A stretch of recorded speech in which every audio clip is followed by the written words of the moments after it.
ওম তৎসৎ। সম্মানিত ফেসবুক বন্ধুগণ এবং সারা বিশ্বের আপামর হিন্দু জনসাধারণ, সকলকে জানাই আমার পক্ষ থেকে আন্তরিক শুভেচ্ছা এবং অভিনন্দন। সুধীবৃন্দ, বর্তমান সময়ে বাংলাদেশে প্রেক্ষাপটে আপনারা দেখেছেন, হিন্দুদের এখানে টিকে থাকা বা বেঁচে থাকাটা একটি দুরূহ ব্যাপার বা দুষ্কর ব্যাপার হয়ে দাঁড়িয়েছে। তবে এহেন পরিস্থিতি সৃষ্টিতে কিছু উপকারও হয়েছে বটে।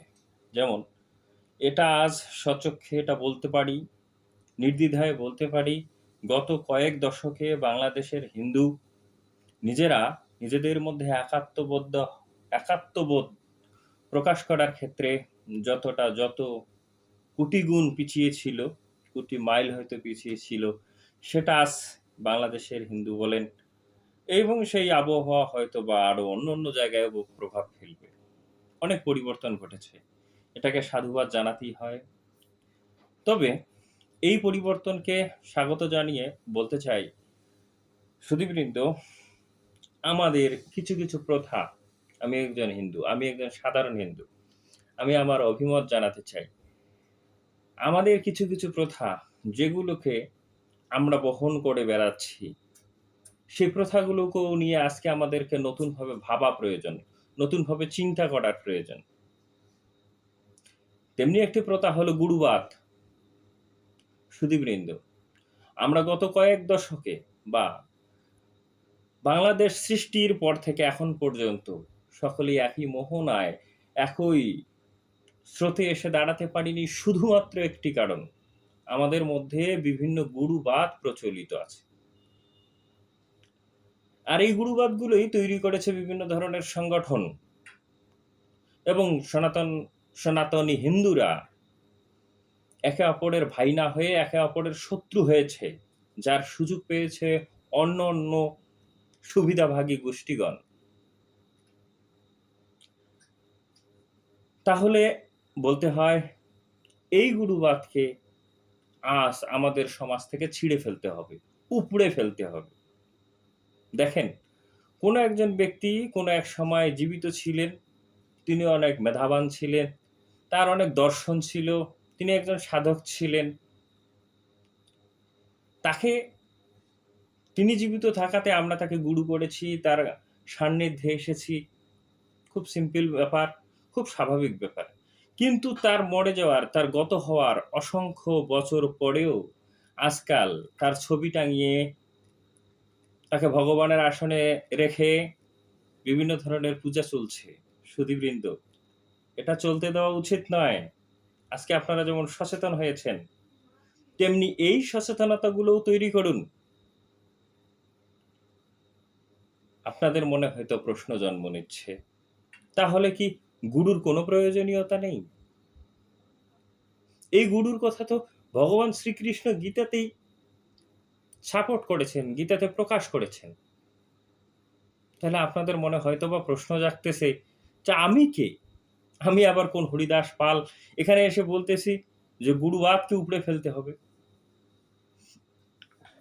সুধীবৃন্দ, হ্যাঁ, গীতাতে ভগবান শ্রীকৃষ্ণ স্পষ্টভাবে গুরুবাদের কথা বলেছেন। কিন্তু কি বলেছেন তা জানেন কি?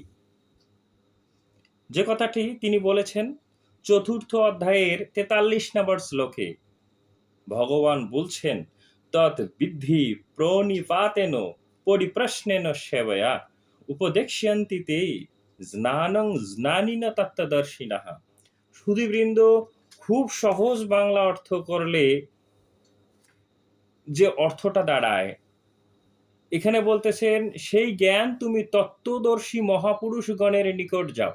তত্ত্বদর্শী পুরুষের নিকট যাও, যিনি জ্ঞানী, যিনি তত্ত্ব সম্পর্কে জানেন, ডাটা ইনফরমেশন এটা জানেন, তার কাছে যাও। তাকে গিয়ে কি করো?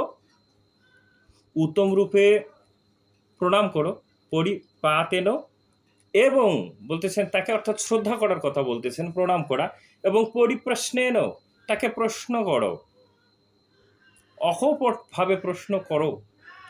এবং তাকে যদি অকপটভাবে প্রশ্ন করা হয়, তিনি তোমাকে আমার কাছে, অর্থাৎ ঈশ্বরকে কিভাবে লাভ করা যাবে সেই পথ দেখিয়ে দিবেন। এবং সেভাবে উপদেশ দিবেন। এই চতুর্থ অধ্যায়ের এই শ্লোকটির অর্থ হলো এই। তো সুধীবৃন্দ, কোনো তত্ত্বত ব্যক্তি জ্ঞানী লোকের কাছে যাওয়ার কথা বলা হয়েছে, যাকে গুরু করার কথা বলা হয়েছে। আচ্ছা বলুন তো, আজকে আমাদের সমাজে বিভিন্ন সংগঠন রয়েছে, মৃত ব্যক্তির ছবিকে সামনে রেখে গুরু হিসেবে পূজা করতেছেন। বলুন তো, এটা কুসংস্কার নয় কি? কেন বুঝতেছেন না?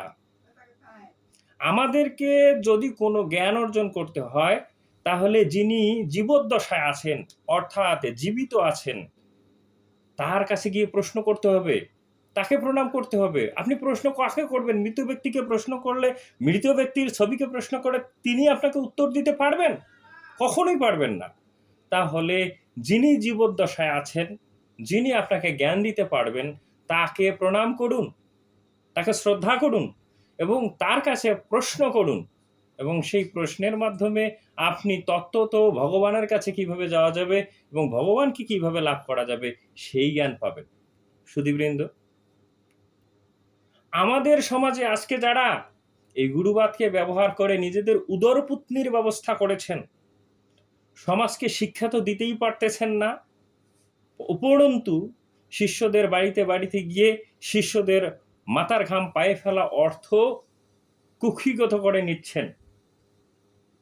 এদের বিরুদ্ধে আমাদেরকে আজ সোচ্চার হতে হবে। আমাদেরকে নতুনভাবে, আজ শুধু জাগলেই হবে না, আমাদেরকে নতুনভাবে, যেভাবে ভগবান বলেছেন, যেভাবে আমাদের আর্য ঋষিগণ বলেছেন, যেভাবে মুনিগণ বলেছেন, যে পথ নির্দেশনা দিয়েছেন, সেভাবে চলতে হবে। আবারও আজকে সমাজে কি রকম কত কুসংস্কার আমরা দেখি, যে বুদ্ধদেব গুরুর পর গুরু ধরেছেন। আমরা অনেক, আমাদেরই আবার এরকম মহাপুরুষ আছেন যাদেরকে আপনারা ছবিতে পূজা করেন।